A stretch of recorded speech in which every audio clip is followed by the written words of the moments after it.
All right, troops, welcome to the Actually. My name is Owen. So tonight we are going to be doing the much waited for discussion on Roadhouse, which we've been talking about, frankly, for maybe months. I think we've been looking forward to this, but we've all been waiting for our nice little 4K collections to arrive, which we all have, which we'll get into. But first of all, I'll bring in the squad, and we got a full team tonight. First off, we have J-Man. All right. Hey. That never stops being funny. Next up, we have Charlie. How are you? Yes. What's going on? The bouncer. I am the bouncer. You are the cooler. We got Nate. Aye. And then we got John from Action Flicks. How are you? How you doing? I got another surgically repaired shoulder and I'm drugged up, so let's do this shit. Hopefully you get it replaced with a metal hook or something at some point. Yeah. I wanted like something bionic, but they won't do it. I don't understand. I'll make something in the shop for you, brother. Yeah, There thank you you. go. Free of charge. There you Be go. like Trap Jaw. We got Yeah, it. there you go. We got Sean. How are you? Hey, what's up? And finally we have Steven. Hello. My God, it's a packed house. I know. Make way. Nate got covered up by the logo. It's hilarious. It's me last week. I He was only like, has his wings coming out of his head.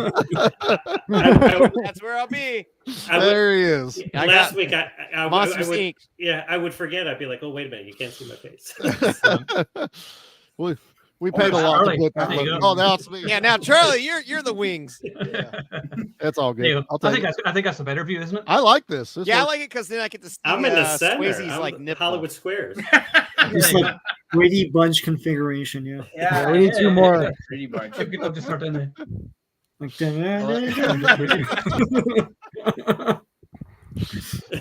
If it gets Swayze zoomed out mullet. anymore, it'll be an aerial view. We need 2 more people, and we could do the Brady Bunch thing. No, I'm not go. disappointed. So, well. So, who all has their 4Ks? Of... Oh, Steve has 2 copies. That's right. Yeah, he's Steve's still holding good. up, too. Now he can watch it twice. Aw. Yeah. He can watch it 2 times.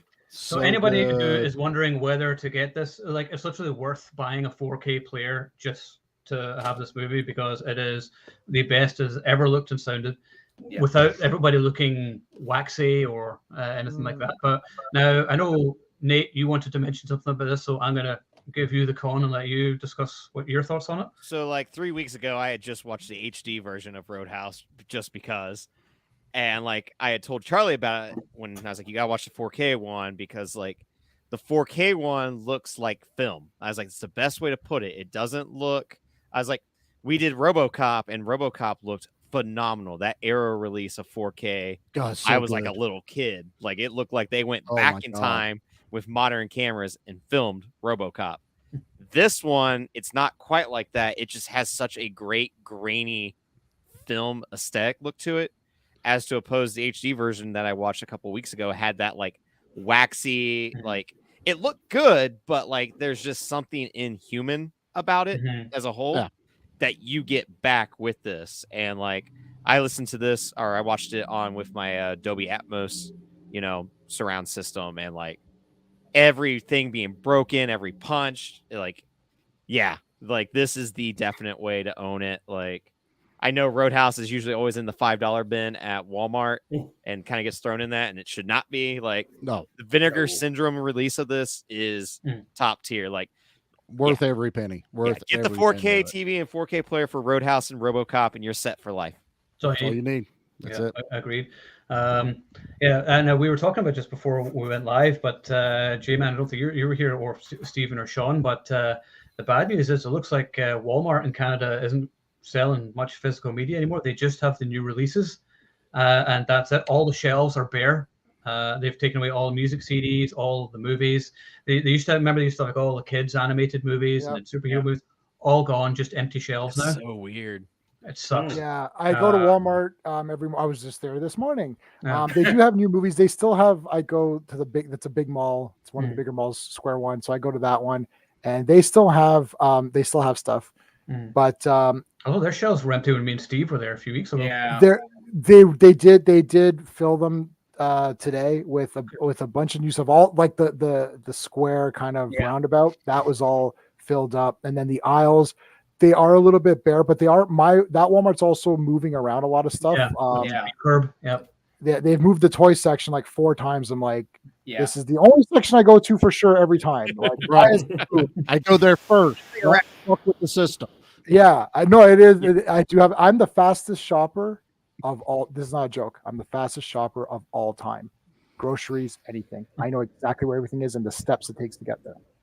I can be quick, but if I'm in a movie store, like if I'm in Sunrise Records, I'm there, and then I'm like, Yeah. along every shelf. I like also after you've done every shelf, you go and do the second walkthrough. Like, well, maybe I missed something. Yeah. You know, Yeah. like, maybe Sunrise there was is a little something. bit like Yeah, I'm looking for that movie. Fuck, I forgot. Let me go back again. Sunrise Then is someone a comes bit up, weird, can I though. help you at all, sir? And I'm like, no, you cannot. I know help me. more than you. Let's do this alone. This is my Away from quest me, on my own. I know more It's than my you. journey. Move along. Because they have like things like everywhere in nooks and crannies. Like you'll wander by and you'll be like, oh, there's the arrows. They're all together. It's like cool they're all together, but they don't like have them front and center. They're sort of sprinkled beyond the store. But Walmart, I know what you're talking about. Well, the Walmart near me, I went in the section not long ago, and I have more DVDs than they did. Yeah. That's not a joke. Yeah. I have more physical media than they do. That's weird because up by me, there's still like 4 long aisles of DVDs and Blu-rays. I would love that. But I mean, to your point, that'll probably dwindle. Like they Yeah. probably aren't getting more in now. So I don't know. Like they've definitely remodeled to have more of a collectibles type section because that's what every like nerdy area has.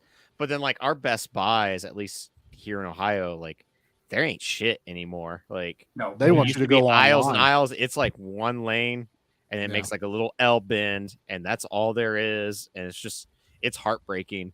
And they have like a little like kiosk in the middle of the store at like the front with the new releases. But other than that, like even the Walmart, it was around Christmas time when Vestron released those Silent Night, Deadly Night, like 3, 4, and 5. Yep. They had it there for $18 and it was on Best Buy's website for like 11. I was like, hey, do you like price match? And Walmart's like, no, we only price match with our own website. I was like, that don't make any fucking sense. Like, well, I'm not going to spend the extra $6 for this. Thank you, Mr. Walmart. And I walked on out. Like, it's just it's weird what times we live in right now. I know. Like, I don't know if COVID is sort of the main culprit because there hasn't been that many new movies, which could be a thing that's just not that much. But part of it, and then you have places like Arrow and Vinegar Syndrome, Synapse Films, where they're doing all these like special releases. Where I feel like I don't know if it'd be studios or whoever's involved. It's just like let's go to these boutiques and you know we can make a higher price point as well, but also give physical media collectors something worth owning. Like this Roadhouse thing is gorgeous. The book it comes in. It's one of my favorite things ever. Yeah. Like this is fucking phenomenal. Like this isn't just like going to Walmart and buying just the regular Blu-ray there. That's probably $10. And right. It's in, you know, buried in a box of, you know, $7 movies you have to stick your hand in and well, yeah, I dig through the bins, and my problem now is I go, got it, got it, junk, well, got it. Here. I mean, that's it. That's what they really. That's why we're talking. Yeah, the bins. I mean, there was one day I walked in, they had steel books in there for the bin prices, and I was like, holy shit! So I was like, I didn't care if I had the movie, I'm getting them, you know. Right. But now they're all gone, and now it's just like, or you can get 257 action movies for $3, and you're looking through it going, this is all shit. Oh, I mean the Steven Seagal selection. That's what you're talking about. I did buy that one though. I got the 5 Seagal movie for like 3 something. Was he sitting down on the cover by chance? I remember what I was just doing it by the cost per movie. I was like, this is like 60 cents a Seagal. I'm good. That can't go wrong here. I bought a 40-pack of action. I also bought a 40-pack of blaxploitation. Which was awesome. Oh, that has to be amazing. Oh shit, yeah. No, that was that was a 10-pack, but it was 40-pack for the action movies, but they're real bad action movies, but I kind of like them. It's literally the movies that they throw in because when you buy like certain movies to distribute, you end up with a bunch of others because you just like fucking take them. Well, because they went, fuck, we made too many discs. Package it with something else. Yeah, so like I've gone to like 2 or 3 Walmarts in the past week. I went to the one in Oakville, then the one in Dixie, and then the one at Sherway, and all of them are the same with the empty shelves. So it's definitely a thing. So Well, I'm not sure.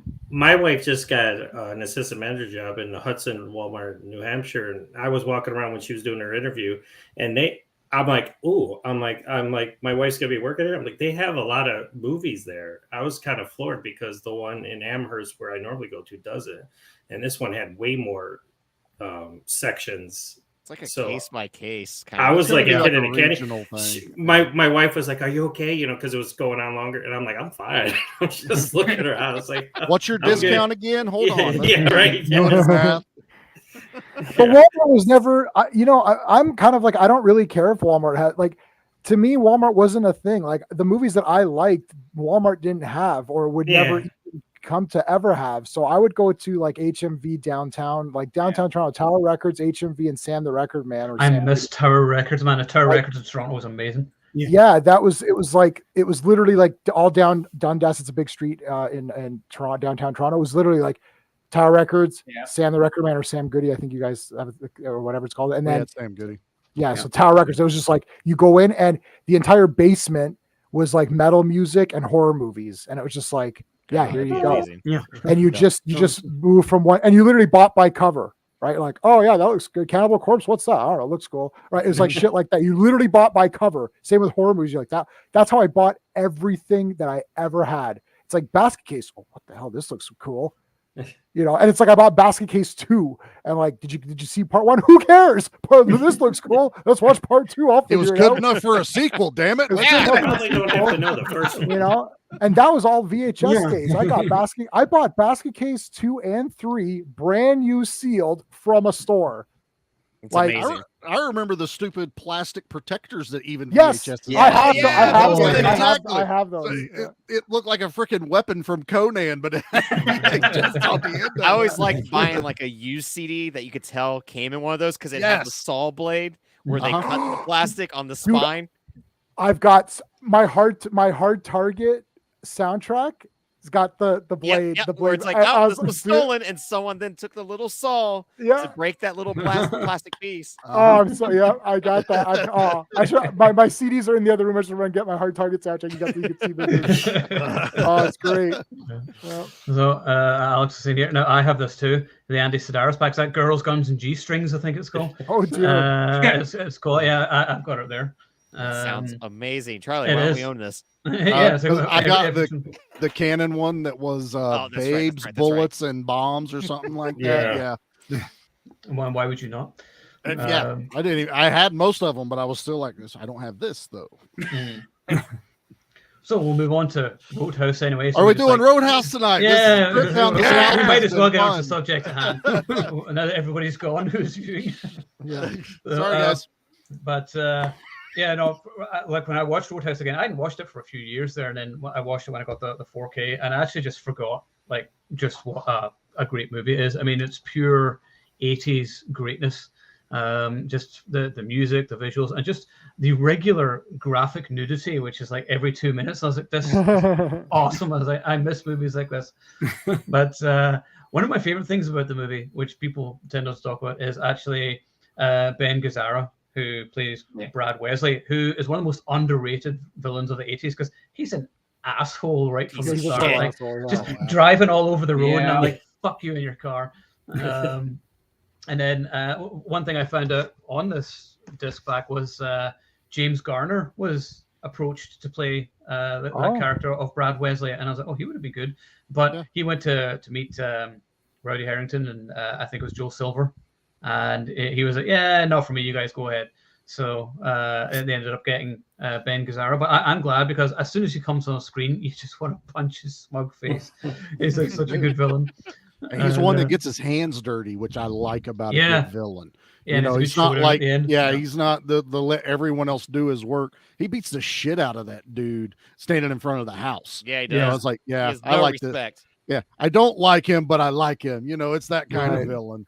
Yeah, and that's the thing. He's like Rowdy Harrington mentioned also in one of the interviews on this that the movie is basically a live action cartoon, and that's really what it feels like. That all the bad guys are just cartoon characters. They're just the bad guys are bad guys, and that's it. They're not. There's no like human side to them. They're just dicks, and that's it. You just hate them. So I thought that was awesome, but. I think my favorite character obviously has to be Jimmy by Marshall Teague, who has probably the one of the greatest lines of dialogue of all time. This one. I used to fuck guys like you in prison.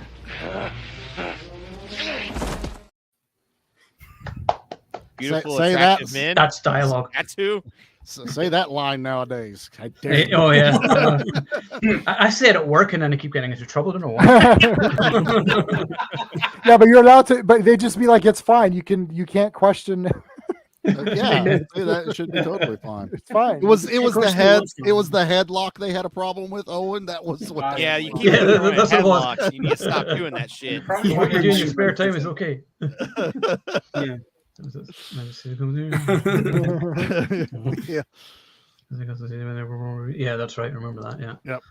So, what else do I want to say about this? I mean, Christ, they brought J.C. Penney to the town because of Brad Wesley. Yeah, I mean, you can't say any better than that. I also like that the whole town rallies up for a monster truck rally to go through one of their local stores.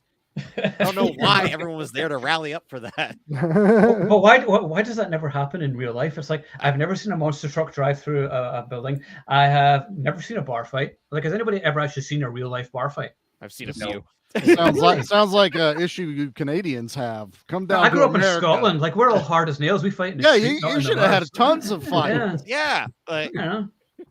No, well, we're doing something wrong here in Canada. So, guys, we're just gonna have to go to a bar and start throwing glasses at people. Or the bar something. fights around here, I mean, it's been a hot minute, but it's stupid. That's all. It's always based off something really dumb that happens, and then Like a girl with no teeth or something like that. Usually that's the center. you know, of that's my hometown. All right, so I know. yes. I know where you.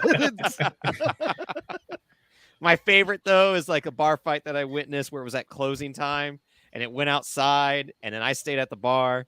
And the door would open up and someone would come running inside the bar yelling, they're macing everyone. And then another person would get yanked outside. And then another person would come in going, now the cops are coming. Then another person would go outside, come back in going, I ain't fucking scared of them. And it's just like, I'm enjoying my beer. Just like, well we're going to see how this plays out. Yeah, I definitely feel like we haven't lived then. The fact that we haven't like seen that, you know, it's like you spill my beer, no, fuck you. And, you know, I feel like we've been missing out. I've never seen multiple like furniture being broken, Yeah. beer bottles being thrown. A double juice type of throwdown. You know, that's I've what never you seen want to see. someone like destroy all the beer bottles, but behind the bar, you know, all the Yeah. glassware. Or the best one. What are you doing with my girl? Did you never get offered to kiss them for $20? Yeah, that's really? never happened. It would probably be $30 a Canadian. They'd be like, "Oh, it's got to be $30." Yeah, you got to get that conversion rate up there. Yeah. I ain't got $10. I think if somebody spilled my beer in Canada, they'd just be like, "Oh, I'm so sorry. I'll buy you another." Yeah. one." I'll buy We'd you be two. friends. There'll be a flurry of stories. Yeah. No worries. No worries.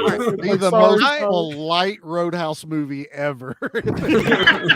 We do say delightful. sorry if someone bumps into me. I also say sorry. Yeah. That was in Canadian Bacon where they made fun of that. That is a legit thing. That's true. Yeah.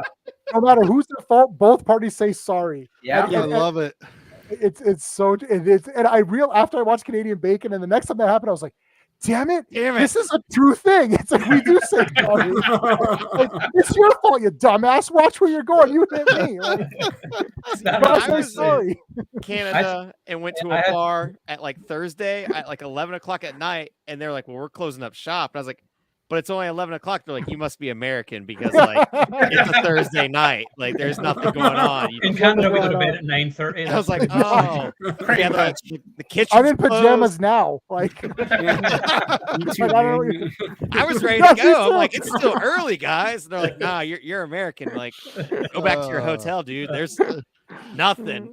One of my Nothing buddies here was for actually- one of my buddies was here from Scotland last week, and he messaged me at 8 p.m. and he's like, "Hey, do you guys want to meet up downtown?" And I was like, "No." I was like, tomorrow afternoon, sure, or whatever. But I'm going to bed in like 45 minutes. So, This is why Roadhouse doesn't happen there. No, exactly. yeah, we thought this was a fantasy movie.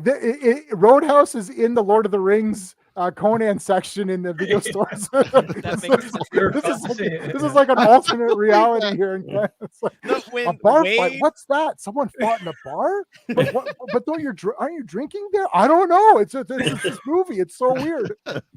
when Wade, the nurse or the doctor, and Dalton are all at the diner, and then they decide to go to like the next place. They've already worked all day, and then they stay up the entire night. I'm like, how? This is physically impossible. There's no way. You also just fought like 30 men, and yet you're still going. And she's a doctor, and she's like, I got to get up in a couple hours. Yeah. I'm like, so you're going to be really good to work on your patients. Yeah, the surgeon's going to be awesome today. Yeah, but pain don't hurt. So That's right. Pain don't hurt. They're fine. She's a free clinic doctor, though, right? So not in America, J-Man. Not in America. And I was watching Roadhouse. For us. I was watching Roadhouse with my wife, and I'm like, if this was real life and you went to the hospital to get that stitched up, it would have been a 250-pound guy doing it. But here, it's this chick. This gorgeous blonde. He also turned down the anesthetic because that costs extra here. Yeah, so I don't want to pay. Pain don't hurt. Pain don't hurt. We request it for anything. I remember, Steve. Remember you were telling Steve, like Steve went to go get your thing removed. You're like, I need anesthesia. Like it's like, yeah, of course. It's just like, I was like, yeah. You're like, we can just freeze it. I'm like, no, put me out. Put me out. Yeah. Like, I can't be awake for this. I had surgery on Monday, and the funny part was like they would put me under for that, but they were trying to find my vein for the IV. They stuck me like 15 times because the vein was disappearing, and then they were doing my feet. I'm like, can you fuck? And I was like, can you fucking put me under for this? Yeah, please no. Please never ever leave me awake for that again. And then they kept apologizing, and I'm like, don't apologize. Let's fucking find it. Yeah. Next time, put me to sleep for you. Tell that story, John. Jesus Christ. You see my arm? I look. Yeah. IV my feet. Yeah. And then like they stick it in, and then she's wiggling around. I'm like, stop it, John. Oh no. Yeah. Cut it out. Yeah. Roadhouse. Yeah, Roadhouse. Patrick Swayze. Patrick Swayze. Let's go back on track here. So, well, I've said all I'm going to say about it. So, Stephen, any random thoughts on Roadhouse? I mean, Roadhouse is a movie I saw a lot as a kid. Like I saw it not as a kid. Like it came out when I was 12. I think I was 12 when it came out. And it's funny. My uncle who used to live with us, he used to have two movies on endless loop. One was Bronson 10 to Midnight, and the other was Roadhouse. I like him already. There you go. So I saw it like I have no idea how many times I saw it as a kid. Like I watched the 4K version, but to be honest with you, I still remembered the movie pretty well. It does have, seeing it through an adult's eyes, there are bits and pieces. I find the Kelly Lynch character very odd. Like she, especially near the end, like I was like, what the hell is she doing? She's literally like, it's like two different people wrote her part because she's like, get away from me. You're hurt. What would she say? Something like, who's going to save them from you sort of thing. Right. All right. Yeah. And all that stuff. And then he goes to grab her to leave town. And she's like, get away from me. And then she just happens to be at Ben Gazzara's house at the very end. And I'm like, well, you were done with him. What the hell? Was there a cut scene I missed? What the hell went on? But the one thing that really stood out to me watching this, I didn't appreciate much as a kid, and I agree totally with Nate, like about the 4K. This movie is beautiful. It is shot amazing. And when I'm looking at the credits, I'm like, Dean Cunday shot this? Now I get it, right? Because John Carpenter's guy, right? Yep. I mean, that movie is just the stuff that they shot is amazing. I love the speech at the beginning where he's like, be nice. Blah, blah, blah, but be nice. Yeah.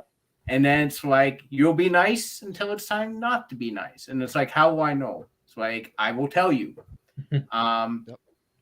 I love all that stuff. I love Jeff Healey, good Canadian guy. I love him being in that. When I saw him behind the chicken wire, I had flashbacks to the Blues Brothers because that's what I think about when I think of the Blues Brothers is them singing Rawhide behind the chicken wire. you know, and I love how progressively the bar does look better, right? Like he starts out behind the chicken wire, and then eventually he's on a proper stage and all that, and chicken wire's gone and all that. I do agree Ben Gazzara is a great villain. I have that scene where he's just driving all over the road, like that's insane. You know, if you live in Brampton where I live, you're not that, because they drive terribly in Brampton, and they probably all do that. But like, it's just, you know, it's a really fun movie, and I still greatly enjoy it. Yeah, agreed. Yeah, I got a red light ticket driving to Steve's once, so I'm that guy. Yeah. And just all I could think of was, for Brampton, it was Tuesday. I just saw the flash. I was like, no, they nailed me. Oh my God. It was like $200 or something. Don't they know that J-Man brought a JC Penney's to that town? I am Brampton. I just want to J-Man driving. Shaboop, shaboop. That's what I want to see J-Man doing. Can I just say too, whoever cast Terry Funk should get in the category. Like, that was perfect casting. You know, as a wrestling fan, I was sitting there watching. I'm like, yeah, how's Terry Funk in this? Right. And of course, he's the hot-headed asshole who, you know, does have a temperament for the job and ends up on the villain side by the end of the movie. I also love that deep voice guy. Like, he just shows up and he's just like, oh, you know, the liquor here is provided by, you know, Brad Westley and all of that, Mr. Westley. And Pat, the bartender, just looks like such a douche with that mustache and everything. I'm like, this guy screams douche. He must be punched. He's not shocked. He's like skimming it till. I get Uncle Rico vibes from the Think I feel that over that double deuce. That's it. Yeah. So, Sean, anything else to add? Yeah, so like I'm about the same age as Steve, so I saw this like, you know, early teens, mostly on TV, as like a matinee thing they'd show on TV like at 1 or something like that on a Sunday. And when I first saw it, I thought it was sort of like boring, because it's like I don't know what the promise of this movie was. Like when I was a kid, I was like, it's not quite an action movie. It's sort of like a guy comes in and cleans up stuff, kind of a Western. But the thing was, it was super entertaining. Like anytime it was on TV, no matter where it was on TV, I would still sit down and watch the rest of it. And I always knew there was something to it. It's just awesomeness. I mean, it's just all the cool stuff you want in a film. In one thing, I think one thing that kind of hit me hard as a kid too, it's sort of at the telltale. Maybe I'm wrong, but it's sort of at the telltale end of the whole mainstream good old boy craze. It's like it's sort of like planted in that sort of world of you know, of Smoking the Bandit, Dukes of Hazzard and stuff, but not really car chases. It's, you know, there's a hint of Boss Hogg in Brad, and there's a hint of Jesse in Emmett. But I think it came at the wrong time. I think it came like when all that was sort of going away from mainstream culture, and people sort of reacted against it. Like, I mean, Bigfoot was still cool, but it wasn't as popular as it was when it had a cartoon in 1985. And then it's in this movie all of a sudden, and sort of like, yeah, that was sort of like, it seems like at the time it must have been seen as like passe. But I always thought it was pretty cool. I love that kind of stuff anyways. And the other thing too is I feel a lot of people came down on this movie for being pedestrian and dumb. And I feel like if you watch it now, it looks like a masterclass in how to construct a story for this kind of thing. Because it's like, here's the introduction of all these characters. Here's, like, you know, Steve talked about the speech, like, here's the rules. You know, it's like, here's the villain setup. It's so on point. Nowadays it looks like genius because movies don't do this anymore. but back then I feel like it was just paint by numbers sort of thing. But I mean, I feel like, I mean, like all of us and a lot of other people sort of took this movie into their heart, because it is all the cool, like, macho stuff that we like, everything in its place, and ends the way we want it. It is a great movie, like, in that regard, and better than a lot of films that were celebrating at the time too. So, yeah, Right. Agreed, yeah. Yeah. So I just want to click on something Alex says here. Where's my mouse go? There it is.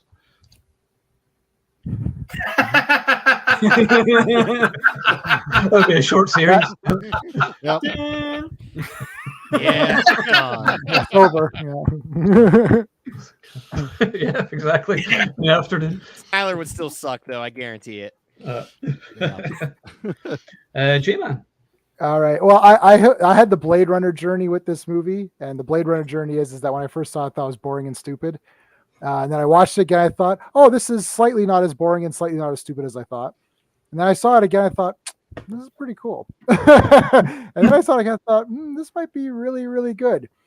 This is one of these movies that doesn't hold up to my scrutiny when I use my space rating system, because I think there's some negatives to it. But the positives are so good that the negatives don't seem as bad. I'll tell you my two negatives, but the positives are Dalton, his character with Wade, like their relationship is so cool. The first, like, I'd say like the first 40 minutes is probably like perfect. Like the way Sean was saying, it's like I understood the geography of the town. I understood all of the players involved. Okay, yep. There's the big boss. There's Boss Hog, which is basically I was like, yeah, Boss Hog. Okay, there's the owner.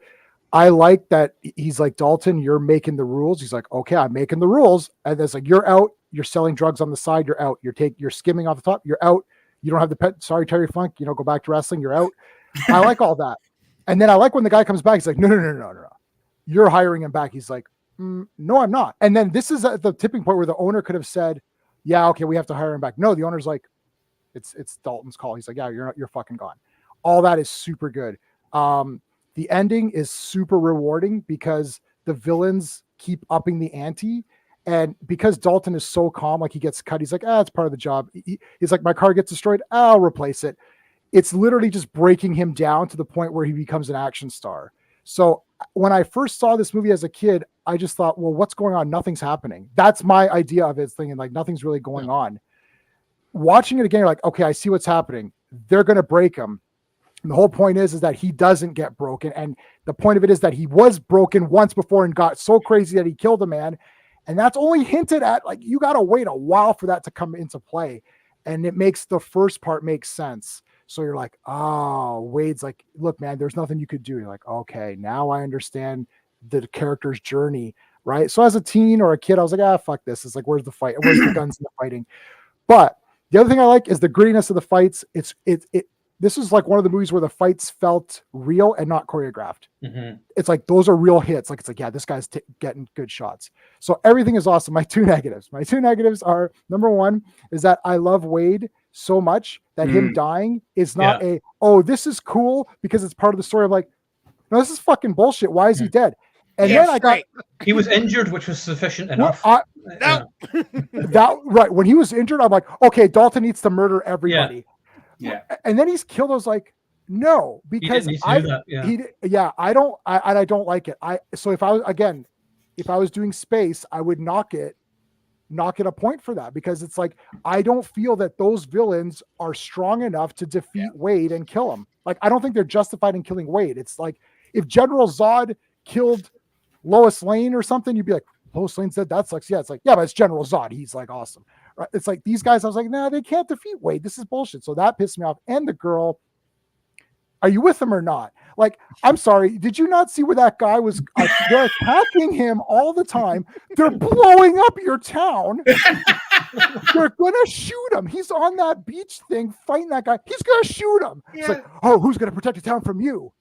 Are you retarded? It's like, are you living in this town? Did he do any of this in cold blood? No. Like, no. He's literally been pushed. Like, I'm surprised he didn't murder her. I thought he was going to turn around and murder her. Had he murdered her, I would have been like, this is the best movie ever. So I don't like her at all. And I remember not. So I watched it again. I didn't have.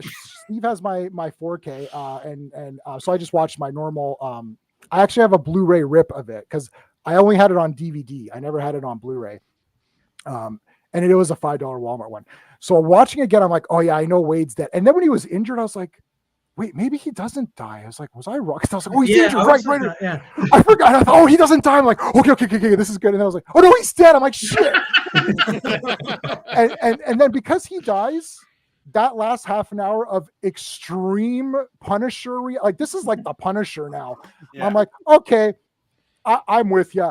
When those 5 guys come and shotgun that guy to death, I'm like, okay, first of all, the cops aren't going to walk this off. But anyways, let's assume they will because it's action movie logic. This action movie logic.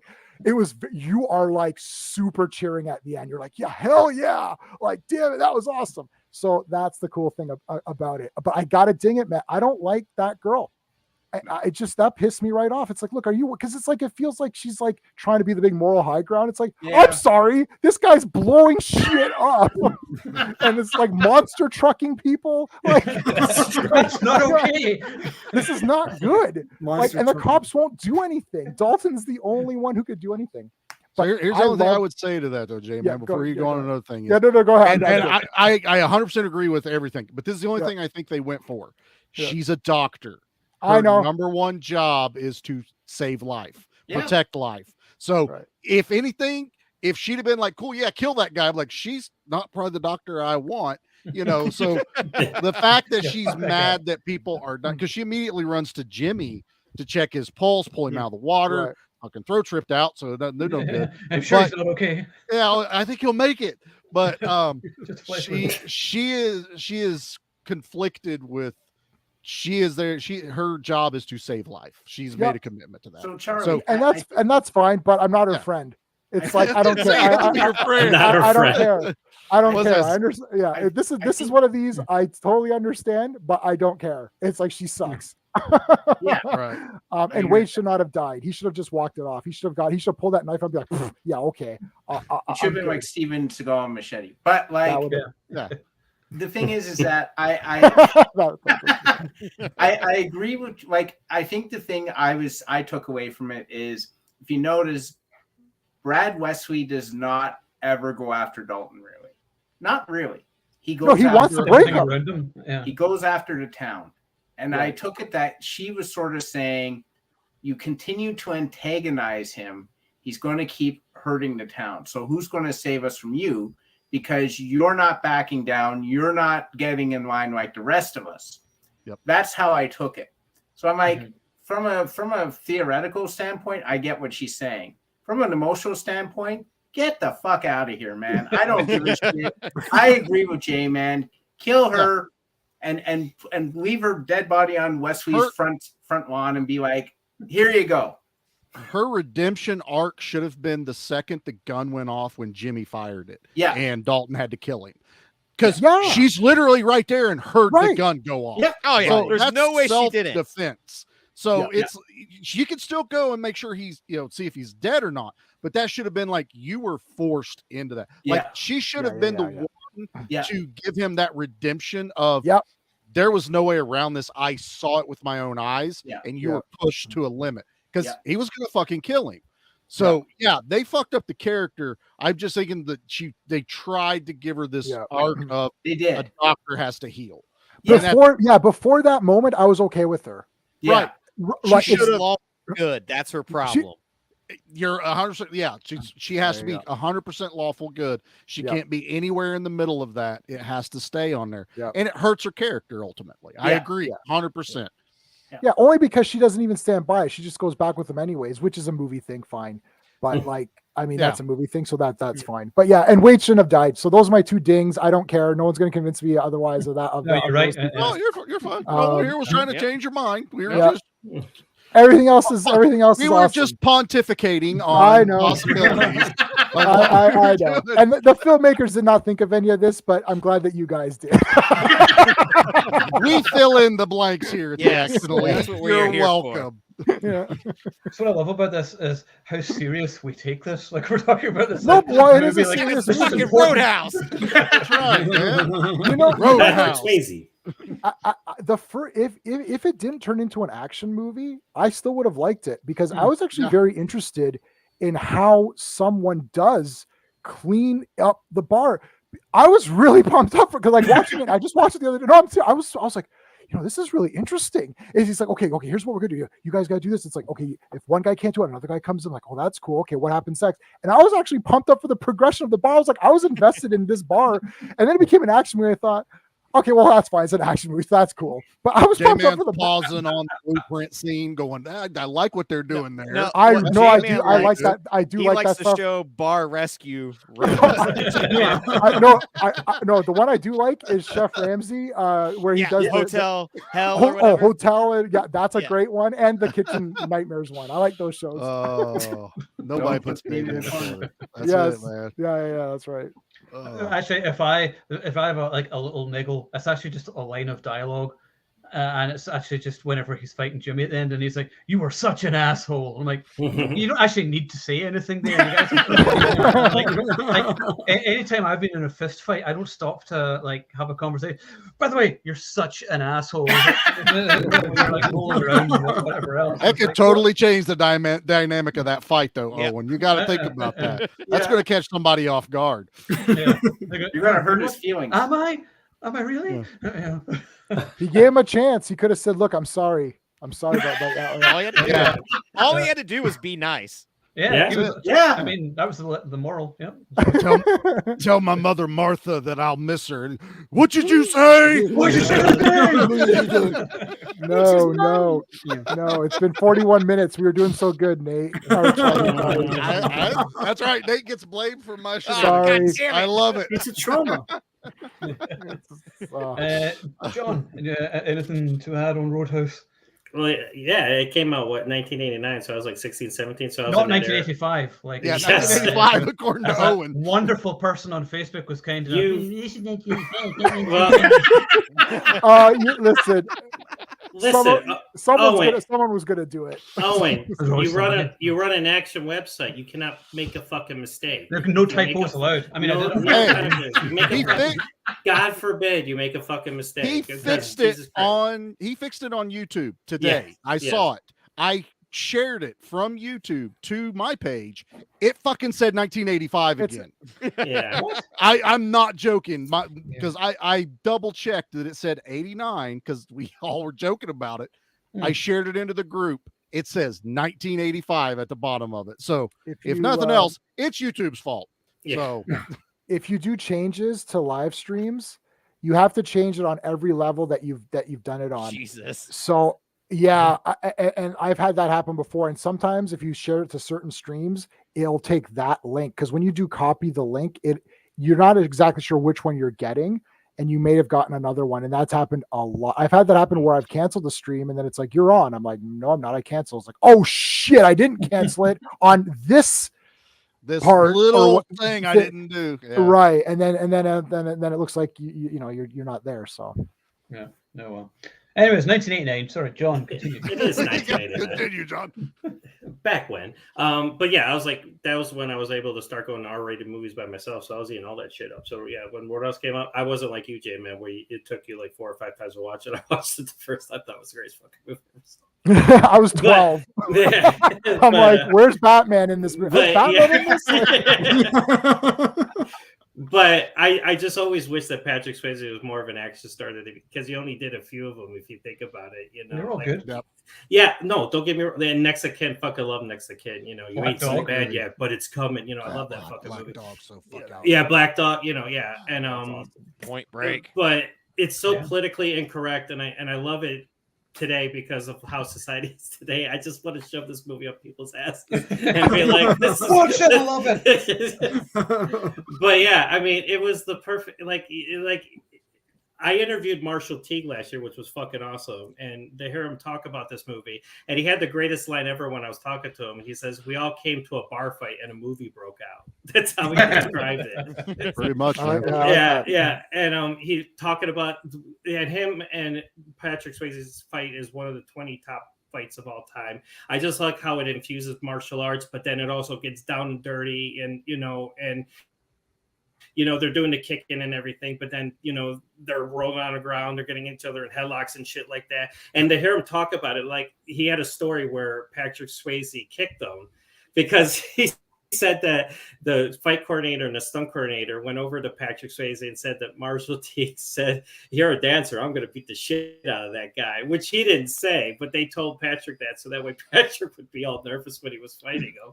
So Patrick went to go kick him, and Marshall was like, "That's it." And then he got Patrick to finally hit him, and Patrick hit him with such good force that he flew back like 10 feet. He's like, "Now that's a kick." And then they talked and said that for the fight, except for the face, because they wanted to finish the movie, of course they couldn't, they hit each other for real during that fight scene, and it was just fucking awesome. Yeah. So, and just to hear him talk about it, like I've been watching this movie since I was 16 years old, and I'm talking to Jimmy Reno, and I'm just like, Jesus Christ, somebody pitch me right now.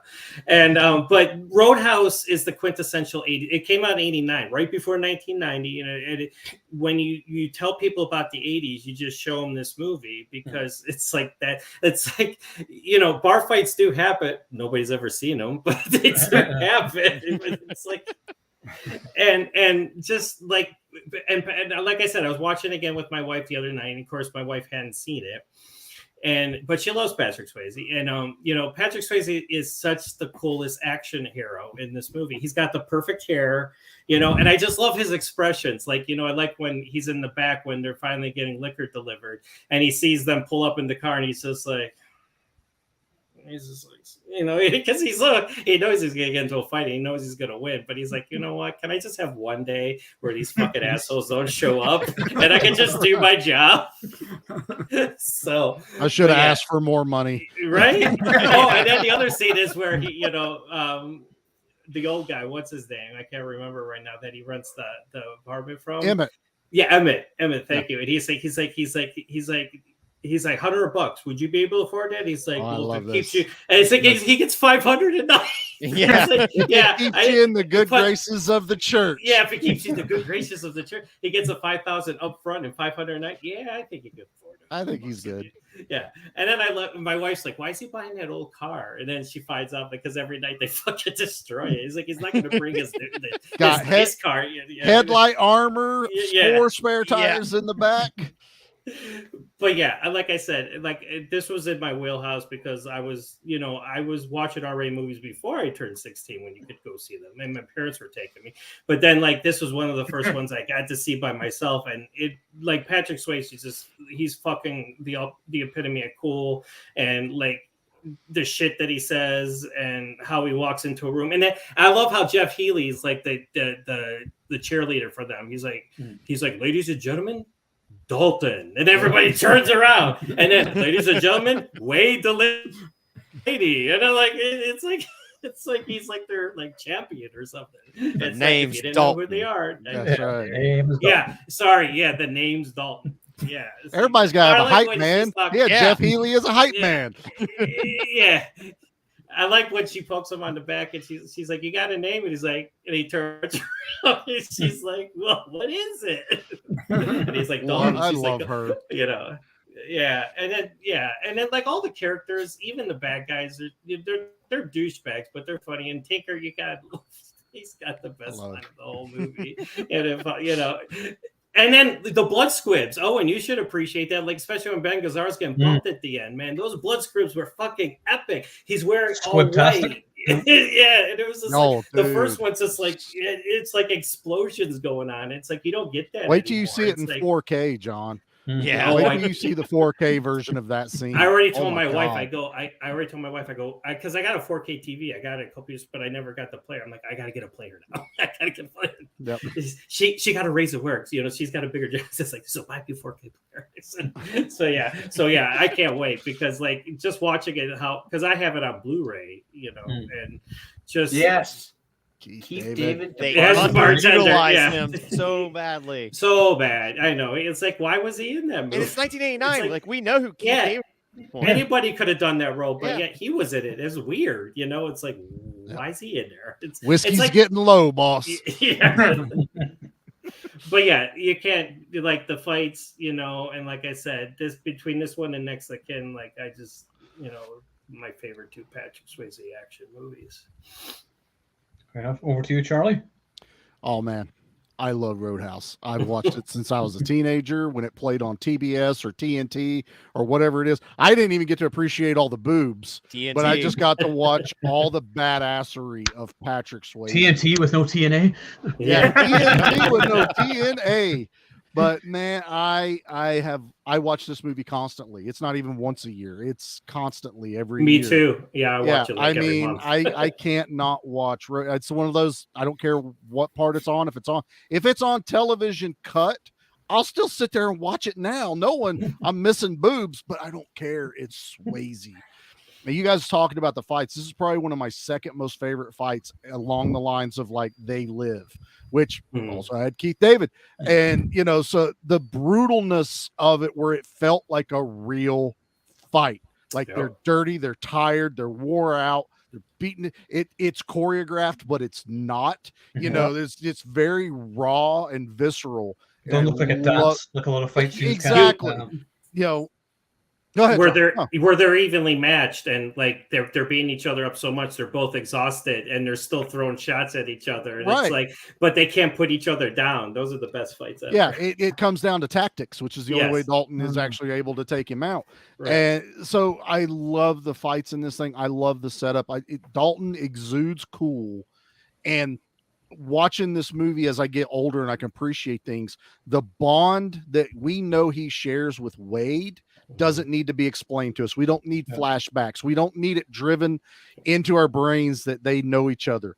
Just the phone call and Wade showing up at the bar is all I need to go. That's brothers. That's a brotherhood. They will die for each other, literally. And I'm there for it. I love all of that. I love all the characters. Emmett is my favorite, like John was saying. I love the keep you in the good graces of the church. I watched this movie so much. I'm watching it last night just for the hell of it. I wanted to see it in 4K. My wife and I both are repeating the lines as how much we've seen. We're doing the whole spiel of be nice, take it outside, do all this other stuff. It's just this. It's his game. It's his movie, and it's Swayze, dude. I adore Swayze. Nate and I did Roadhouse last year on the podcast, and we've loved it so much we can't stop talking about it. We make jokes. And if we weren't doing this now, we were actually going to redo the movie again on the podcast just to do it and talk about it more. Watch Roadhouse again. But what I realized is there's another Roadhouse movie that we're going to cover on the anniversary of us doing it. I think May was it? May or June? There's not another Roadhouse. It doesn't exist. There is one, and it's called Steel Dawn, which is post-apocalyptic Roadhouse. I was really nervous we were talking about another Roadhouse movie. We're not doing the sequel. Last Call. No, that's not real. That's not real. Exist. That was a bad fever dream. It's actually not that bad. I like that. I'll defend that movie. I don't care about it. Oh, really? I like JUC, but I can't. You can't compare it to the original. People don't fucking try to compare it to I wasn't. It's just it's got that douchebag on the cover. I'm like, fuck this guy. He did a good job, though. I mean, that's my last name. Listen, they are calling it part 2. If you call it part 2, you could have called it The Last House on the Road. And then it could have been a homage. Deuces doubled.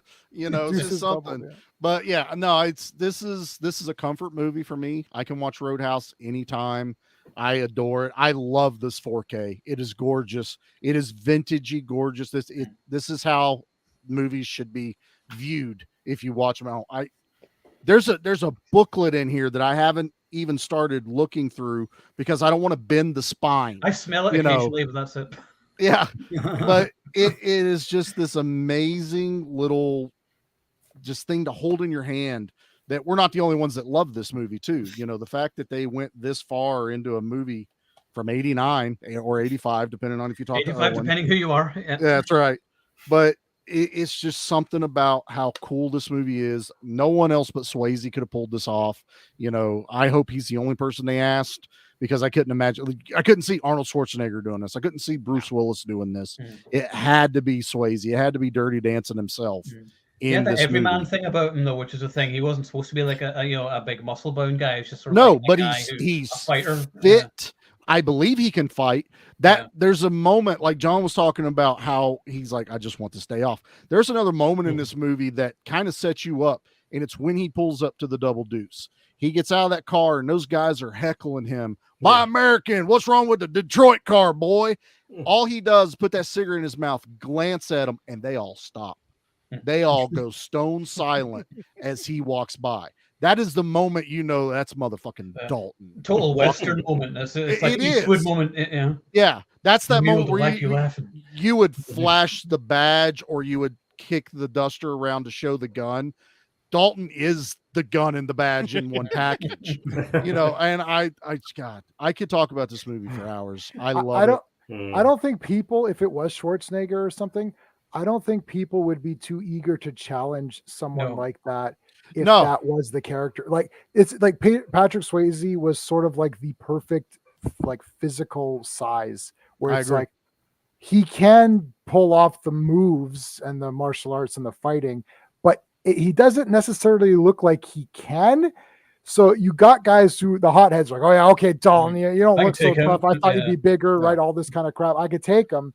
I think if it was a Schwarzenegger or like a fucking Stallone or Ferrigno or something, it'd be like, it's like which he has those guys in that. Well, those are the bouncers. He has those bouncers behind him, but they answer that in the movie when they take those guys out, and he looks at, I can't remember the big bouncer. Yeah, the knee, right?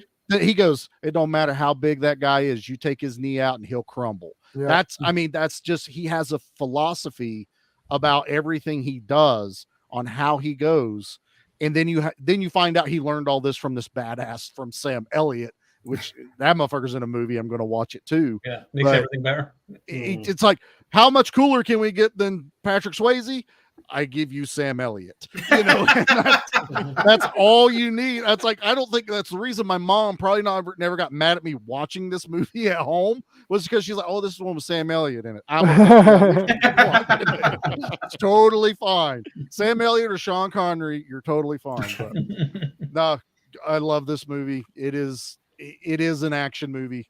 I know a lot of people are like, it's kind of action. Nah. It's an action movie.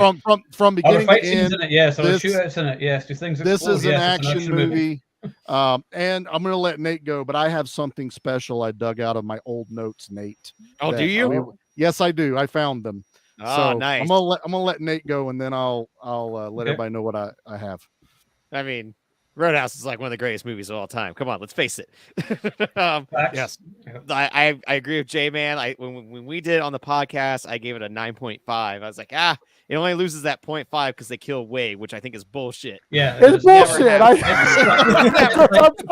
It's illegal to kill Sam Elliott in a movie. Come on, Wade at 10% is still way tougher than all three guys at 100. I don't care. My earliest memory of this movie, I remember watching this a lot as a kid, loving it. But there was one moment, I think it was in middle school or like my freshman year of high school, like that era, where I was playing paintball at a buddy's house. And I came in right at the perfect time where his parents were watching Roadhouse. And it was the uncut version, which I never saw. And it was right where Wade got the phone call. And I went, Roadhouse is awesome. Wow, I've never seen this version of Roadhouse. There was a moment like in my early 20s where it seemed like me and my buddy every weekend were getting together, drinking and watching Roadhouse. Like that was just a thing that we still carry to this day with less booze involved now. Just like, Roadhouse, you're too stupid to have a good time. I think that's literally the last time we watched it. I just kept saying that over and over again until it finally got to the line. We're closed. But like, it's just one of those movies. Like, you don't make it like it is, like they used to. Like, this is the pure definition of that. Especially like watching it on 4K, I'm realizing I'm like, man, this movie is shot like a drama. Like, it truly is playing it so straight and serious, and that's why it works so well. And like, these action scenes work because it isn't that Jason Bourne shaky cam. Like, you can see everything.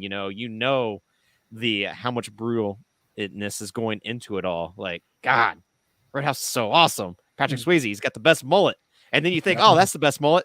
Then Sam Elliott has even better hair. Yes, I agree. Very And, like, much so. You see those two arguing, and like Patrick even like throws, like Dalton throws a punch at him and he catches it. Wade catches that fucking fist. Like, that's how awesome he is. That's why he wouldn't die. He caught a fist from Dalton. That's it.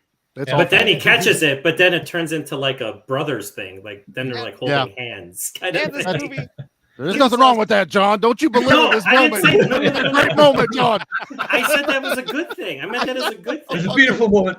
I'm fucking No, with you, man. it was aggressive, but then it was like, oh, then it turned into a tender moment. You know, That's right. It's like, This is one of those movie trivias that, like, you know, when everyone watches Lord of the Rings and Aragorn kicks that thing, it's like, oh, it's because he screamed because he broke his toe, you know, or whatever. Broke his This foot. movie's movie trivia is the fact that Bill Murray always calls Kelly Lynch's husband to let him know, hey, I'm watching Patrick Swayze bang your wife. And it's not just Bill Murray, it's his siblings do the same thing. They all harass this man. Every time they catch it on television or they see someone watching it, that's facts. That happens all the that's time. facts. And then we get like, God, Jeff Healey, that soundtrack, it's so fucking awesome. The songs are Like, all great. Yeah. as a person that goes to a lot of bars, there are no bar house bands like this. I want this to be Not real. that I good. want it to where every Friday I can go and see the same blind man just wail on the guitar. Yeah. And you never throw a beer bottle at the damn guitar. You don't do that. Like, nope.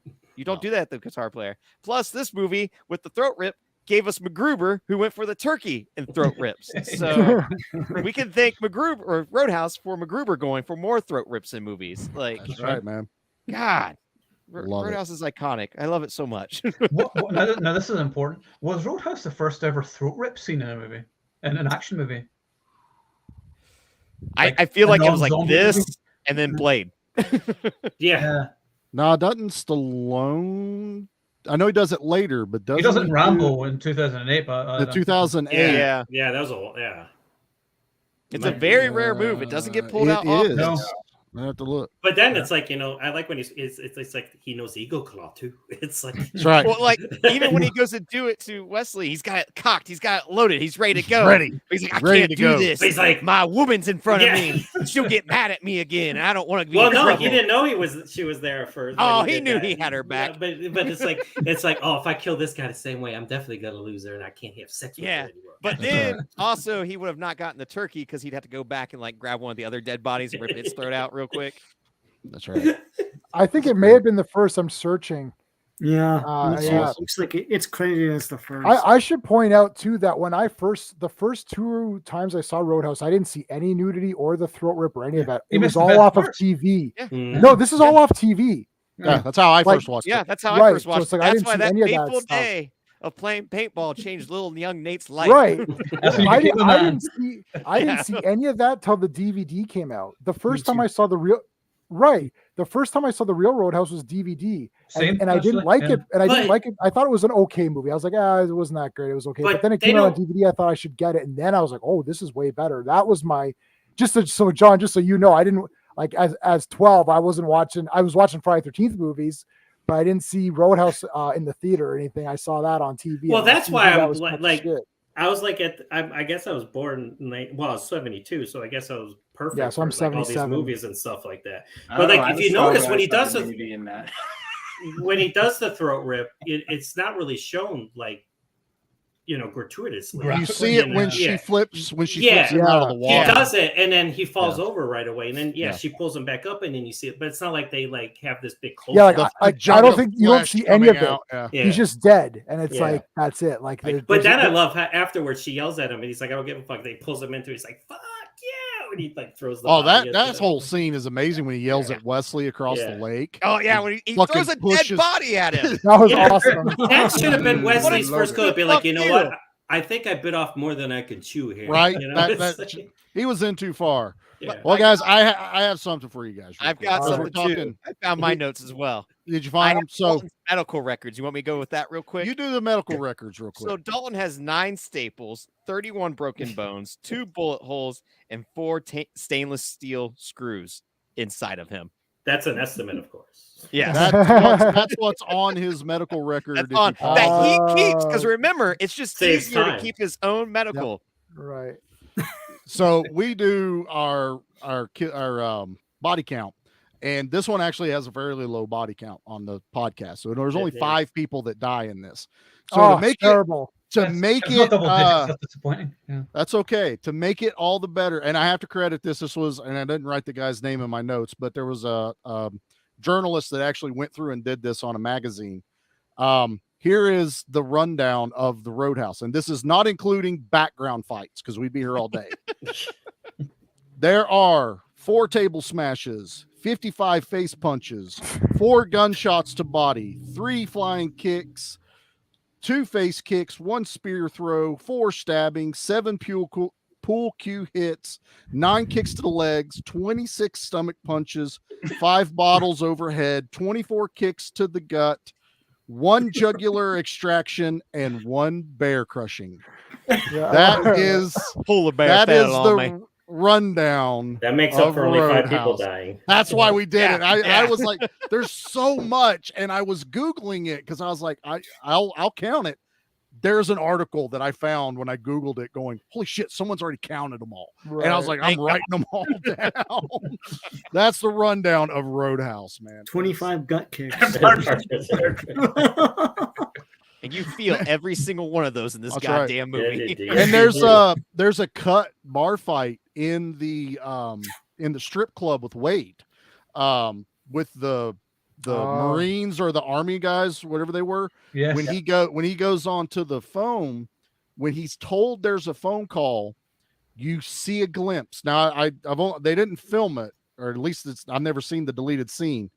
There is a guy right beside Wade, like doing this, and you can tell he's drunk, but he is getting ready, and the camera cuts to him picking up the phone, talking to Dalton, but he's like wiping sweat off and pushing his hair back. There was a whole fight in between that where he fought the Army guys and then got on the phone with Dalton. Like Dalton was waiting for a little while before he picked up the call. I do have one question for everyone because we haven't brought it up, which kind of blows my mind. The remake is supposed to come out this year. That was going to be at the end. Yeah. Well, yeah. Way to go, Nate. That's what I do. Way to bring the mood down. Load early, Nate. Way to go. I want to say something about Charlie's thing. I'm glad that scene's not in there because my impression of Wade was that he has now got that place to where it's controlled. Yeah, where he just went up to the Marines like, listen, dude, you got right. I think like if you go to that bar that night, like, listen, there's a guy that works here. Yeah, don't fuck around. He will fuck you up. Like, be cool because he's nice to the one guy who starts getting rowdy. Yeah, you know, that he's was like, perfect. come on, man. Yeah, I think that was brilliant. Rambo. Yes, Rambo. He literally says Rambo. But you want to save the world from the commies, but you got to do it from your chair. He settles it down. He gets on the phone. I think it works, and I'm glad they did. Good. Now a fight breaks out behind him, but he goes and deals with it really quickly. The 2 guys playing pool. Yeah, he's like, I gotta get off the phone, mijo. I go take care of this, which I think would have been too much. Calming one fight down, then all of a sudden another one breaks out. You would have already watched this guy smash these dudes, and then go take it. What's going on, brother? How's it going, man? You doing good? All this very calm and collected. But yeah, I'm glad they didn't put that fight in there. I was thinking there whenever we were talking about, I think my preferred way for the movie to end would have been for Wade obviously to live, but for the 2 of them to ride off on motorbikes into the sunset, leave her behind because she was a pain in the ass, and they drive off and they basically look for another bar to whatever, and that's sort of what they do, is that they don't settle down in a place. They're just loners on motorbikes around being badass. That would be awesome. They set that up right from the beginning with Dalton like picking that room, and Emmett says to him, there's no television, there's no air conditioning and all that, and he says it's perfect. Yeah, it's perfect for him because he's not staying. Yeah. Well, they set it up too with Jeff Healy because he's like, man, this place is worse than that place in Dayton that we work. So you've got this picture again. It's world building without beating us over the head. Now we know he goes from bar to bar. Whoever has the more money, and the challenge. I'm sure there's people that he's probably turned down where he's like, that's not enough of a challenge for me. This is too easy. You should be able to handle it yourself. But to find out it's a real shithole, it's like I'm going to try this. I'm going to try and turn this around and make good money. Because I drive a Mercedes. I love that moment too, man, when he gets that car out where he's like, here, man, here's the keys. What do I look like, a valet? He's like, you just keep it.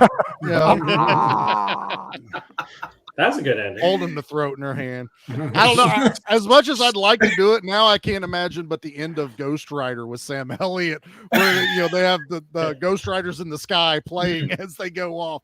But that would have been. I admittedly did love that scene in the Ghost Riders. Like the only scene I liked was when they had that music That's playing. The and only Yeah. scene that is good. And then they kill it because he goes, "Well, that was all of my power. I guess I'm gonna go home. I gotta now." get going. That's nonsense. That's not how Ghost Rider works anyway. So that was like super No, nonsense. I'm too old and tired. Yeah, I'm done. My horse is tired, boy. I got to go. I gotta go pee. It's Albuquerque. So yeah, so Nate brought up the remake, and with Jake Gyllenhaal and Conor McGregor, which is out this year. Then yeah, Supposed Last to be. I heard, yeah. Yeah, Doug Liндman is directing it, which I mean, he did make Bourne Identity, so that could be that style of fighting. Yay, but, shaky cam. yeah. Bourne Identity is okay though. It's really as it goes on, it gets worse. It was whenever Supremacy is when it really starts yeah, to it's occur. when Yeah. Paul Greengrass came along, and Greengrass took over, and he's like, The last film was unwatchable. Jason Bourne. Yeah. I can't Yeah, tell God, you which one's terrible. which. yeah, Yeah, that's the thing. that's that's where I'm it. at. Yeah, but But like, I've dude heard- also what you- made Jumper, so it's like, ooh, like, you know, like, Jumper's not good. And Edge of Oh, Tomorrow. Gyllenhaal can get Edge of Tomorrow's good. beastly. Like, yeah, I don't Yeah, know. was But it yeah, I mean, Outlaw, that boxing movie? Like, that dude was cut in that movie. Well, So like, let's look at it this way. Like Patrick Swayze, like back then, it was like, when he was first coming up, who's Patrick Swayze? Right. Like Jake Gyllenhaal could come and surprise. Like, listen, and I that's could the play. thing that I feel will happen, because it'd be like with Heath Ledger as Joker, where we all went, "Oh God, no!" And then we saw it, and went, "Oh," like one of those moments with Jake, where it's like, "No, this could make sense." Conor McGregor, I don't know how I feel about that one though. But this, Well, he but this brings like movie- authenticity to it because he's a really. yeah, yeah, he is. He's short. He's short. Yeah, he's But very Sean short. said this earlier, and we kind of like ignored it a little bit. But Roadhouse is the perfect movie to come out in the perfect time Yeah. with the perfect people Yeah, put together. Yeah. This is not something that can happen today. No. If they're like Dukes of like when they remade Dukes of Hazzard, I'm like, this is an auto fail because it's like, who are the rebels going to be? Drug runners now? Like moonshining is nothing, right? You like today's not- equivalent is It's not part what of the drugs? zeitgeist of the time. It's not part of the right? zeitgeist. Yeah. Exactly. Yeah. Like, what's going to happen? Is there going to be a bar that's that bad? Well, wouldn't you just call the cops that? Oh, but he owns the cops. Does he really? Like, does this guy literally own all? Like, how small of a town are you going to find where someone is? It's going to be so remote that it's not relatable anymore. I don't think it can fit in. Like, where's this? What country is this? I is it gonna brought take place? Amazon into this city. Damn it! Conor McGregor's gonna say. The only way this remake can work is if they make it politically incorrect like the original. which they won't. But that's There'll be no what Which they nudity. won't. Yeah, exactly. No, There'll be that's no not gonna nudity, happen. and it might be violent. Yeah, they'll probably go the gritty route, and it'll make it like super violent, whatever. But it'll be charmless. Like I think movies today, I and it think won't what's have that thing I think to what's it. going to happen is they're probably going to take more of the action out of it and stay in that vein of drama / Western. Yeah. There will be some type of comeuppance at the end, but it's not going to be a freaking car flying over the hedges with Yeah. a shotgun blast that blows It's it actually up. spectacle. You know, I don't want to call it cheesy because I don't think it's cheesy, but like that 80s charm to it all will definitely be gone. it's Like, what yeah, I oh, expected in that movie. You know, I'm going to use the dead body of a guy as a shield as other people are. Yeah, and shooting then I'm at gonna me. throw a knife into another. Like that's not Yeah. gonna What happen. happens You know? today because everything is so corporate and soulless now, where it's all just made by corporations and Well, bean counters. it's and being that's made the thing. by Amazon. Yeah, it's as being well. made by Amazon. So. The Which is ultimate fine. corporate. But because I already subscribed to Prime, is why I'm going to watch it because I already pay for it. I'm not going to pay to why watch the not? movie Yeah. because it's already part of it. I am curious to see it. But I'm sure Oh yeah, shit that not like pay we're for all gonna watch it. 'Cause we're like, well, we Yeah. kind of are curious to see what's gonna happen. it. That's what I always Right. say. I was like, I always wait until I see it, because We could be there's shocked. people that will condemn movies before they even get made. Yeah, like, It's I don't- listen. You got to at It's least a watch jacket. it. Raise his fucking hand. He's me. I'm just joking. I'm joking. I know it's so funny. No, but okay. Go right ahead. I don't. So care. here's like making this movie. What can it possibly accomplish? Nothing at A, all.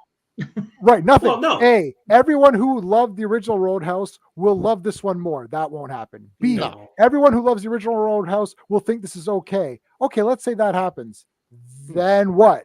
Yeah. It's like, but I'm never going to watch this over the original Roadhouse. I'll always watch your Well, C. People who have never watched Roadhouse are going to want to watch this. It's like, no, because it's not like a concept that people are going to care about. It's an action fan movie. It's an action fan concept. Yeah. Like Violent Night, right? That, like we talked, that's for action fans. My wife doesn't give two shits about that movie. Doesn't matter what it's about, right? Because she doesn't care about action movies in that way. She likes sci-fi or whatever. It's like Star Trek rebooting it maybe could work for people who like sci-fi and want to see something, done again, which I hate the Star Treks, but somebody might.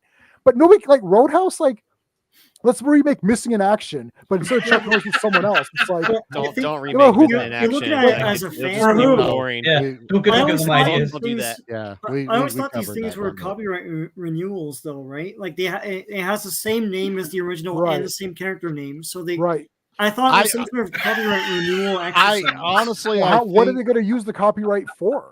Well, and like, if this is being PG-13, then it's going to be a nail in the coffin right off the gate. Yeah, Like, I don't think it will be. Long periods of time staring at the wall. Like Jake Gyllenhaal is a serious actor. You watch Nightcrawler; it's very good.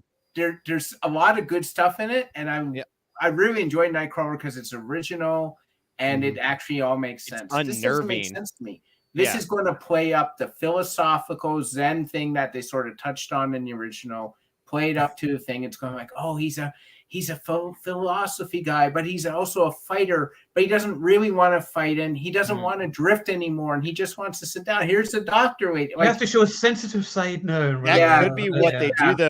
Like, they don't show him fight at all until the very last 20 minutes of the movie. Yeah, that exactly. They can take this anywhere, man. Yeah. I mean, it's all speculation. There's other ways to look at this. You could look at it as someone watching the new one come out and go, that was actually pretty good. Oh, wait, this is a remake of another movie. This was good. I want to see the other remake. That's a small percentage. The other minuscule. It's minuscule, but there is potential for there.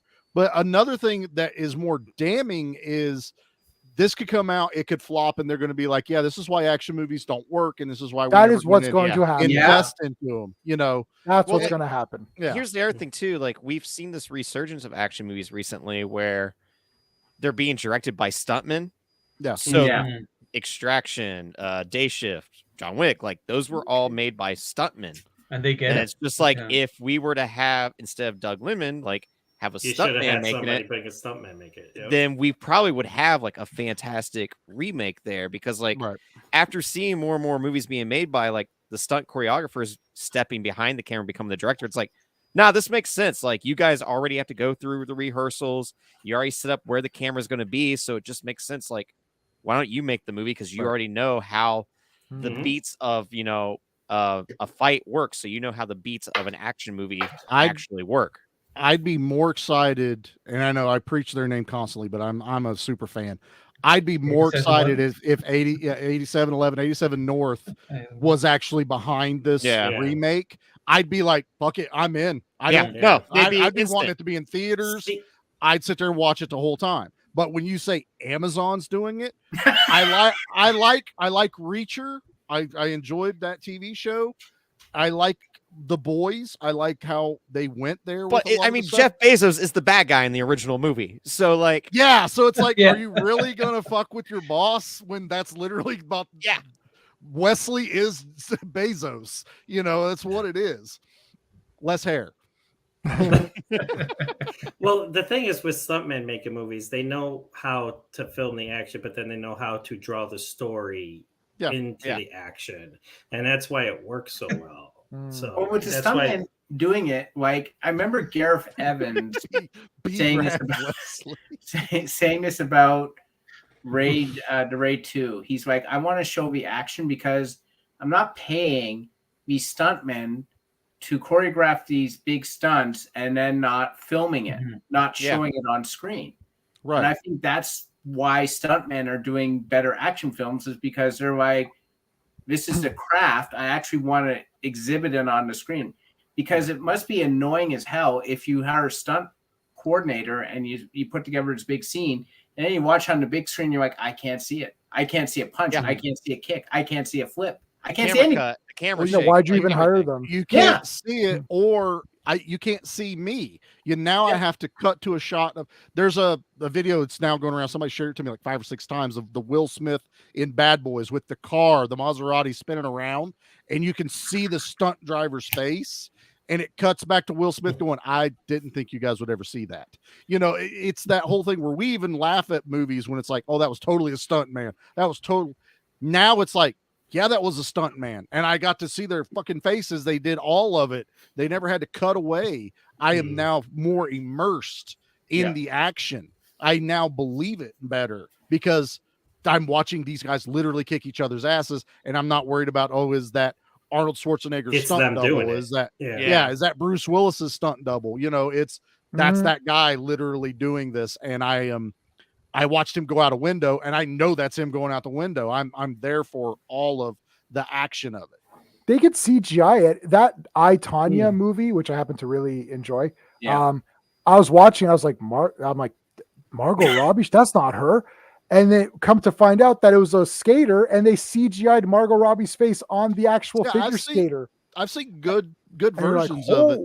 Yeah, if it works if you have someone that needs to be like a big star, but the way that, like what we're saying, if all of the bouncers in Roadhouse are all stuntmen, I'm down because they're literally going to be beating each other's asses out there. Yeah.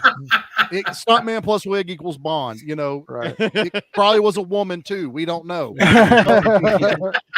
But I like when I can see it happen. It's like Brad Pitt probably did a lot of his stunts in Bullet Train, but there was stunt doubles at least. Yeah. Right. But everyone else surrounding him were the stunt crew.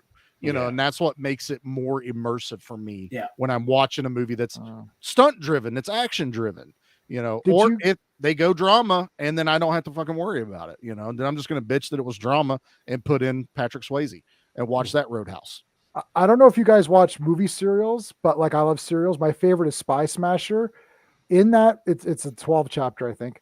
In that one, the stunt people are paid more. In real life, they were paid more than the actors. Should be. They put their lives on the line. The entire thing. I think I showed it to Sean. Did I show it to you? No. It's fucking insane. Oh, you got it. Okay, it's insane. You're like, and because there's no CGI, and it's 1945 They're jumping or whatever. 20 feet onto people and stuff. It's crazy, right? And it's the stuntmen were paid more than the actors. It's a superhero thing. He's a DC character now. I believe it.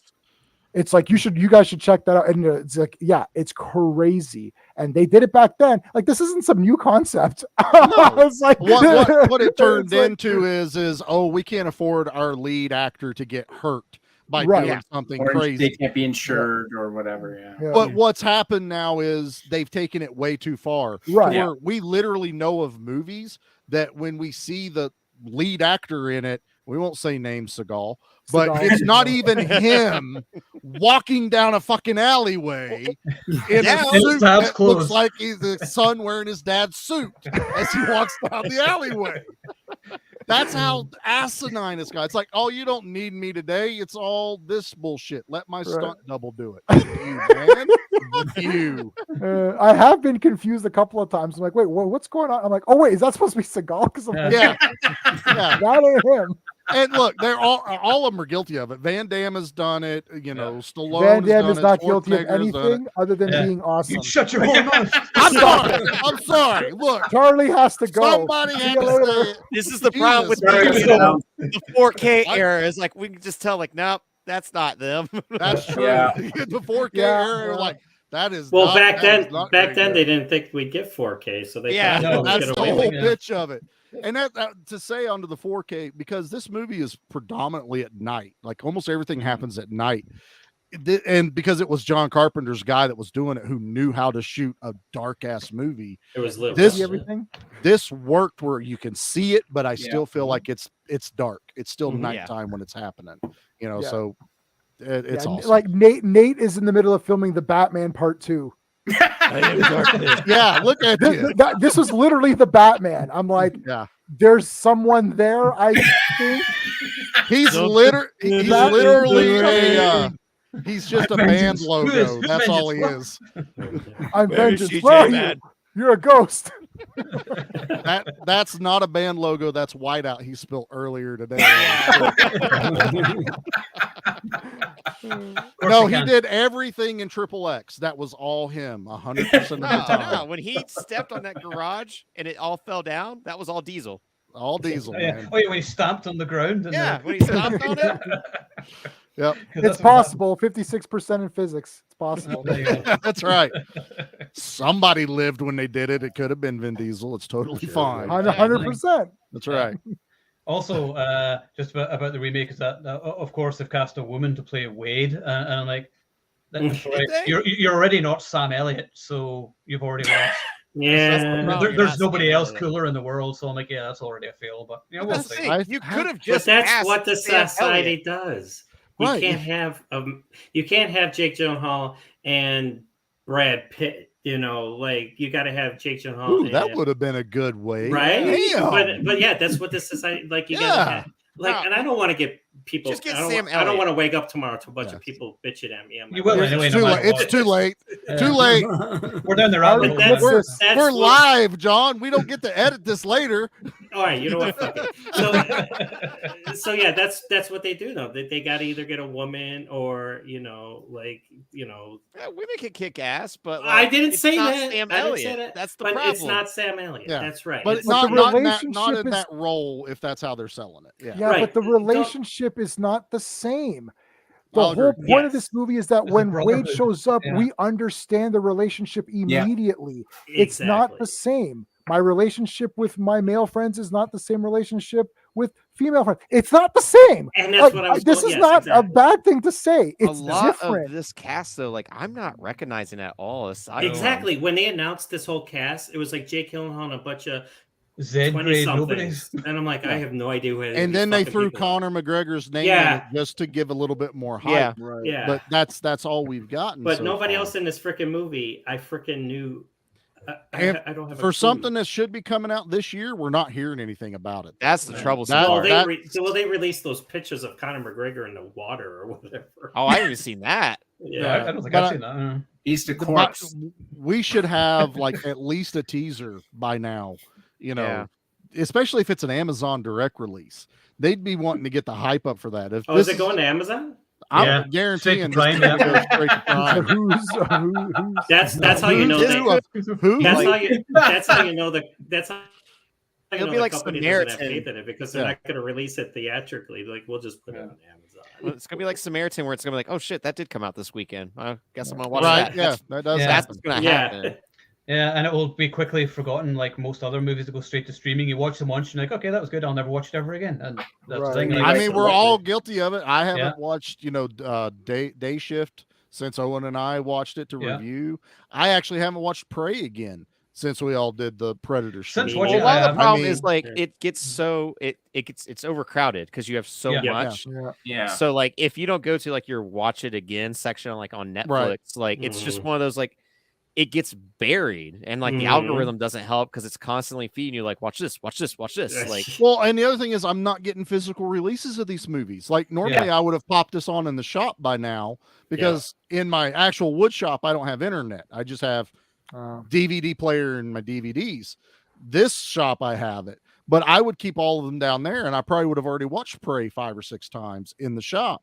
But it's not physical release, which also pisses me off because I need it for my Predator movies. Me too. But I would buy a lot of these. I'd buy Prey on 4K if that came out. I would have bought Prey on. I would have brought Day Shift. I would have bought Samaritan because it's a Stallone movie. Even though I wasn't a super fan of it, I'd get Samaritan. I liked it. I liked it. I need Hellraiser. Yeah, Hellraiser's not out. I need Prey. Even though I think it's not that great, but I still need it. I still need to get Samaritan. The way going though is just more and more movies hitting streaming, and then also because of COVID, where it's just easier to hey, we gotta get these movies out to people. And but why not? It can't be that big of a deal to throw them on DVDs. I mean, that's my big bitch about it. I shouldn't have to wait for Vinegar Syndrome to do the work for them. Right. I shouldn't have to do that.